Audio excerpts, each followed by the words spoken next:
Hello. College म्हटलं की तुम्हाला काय आठवतं?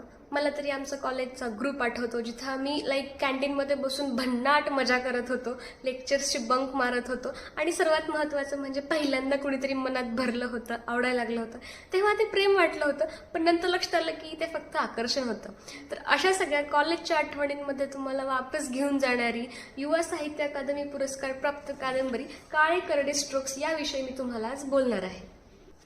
या कादंबरीचा नायक समीर हा कॉलेजमधला यंग मुलगा आहे की ज्याच्या मनामध्ये एक उदासी आहे, एक पोकळी आहे आणि त्याचं आयुष्य खूप कॉम्प्लिकेटेड आहे. ओके, त्याच्या आयुष्याला म्हणजे असं सुखाची एक झालर सुद्धा लावलेली नाहीये आणि हे कॅरेक्टर तुमच्या मनामध्ये एवढं खोल गडून बसतं ना की कादंबरी संपल्यानंतर पण असं वाटतं की यार का, म्हणजे त्याच्यासोबतच एवढ्या सगळ्या वाईट गोष्टी का झाल्या.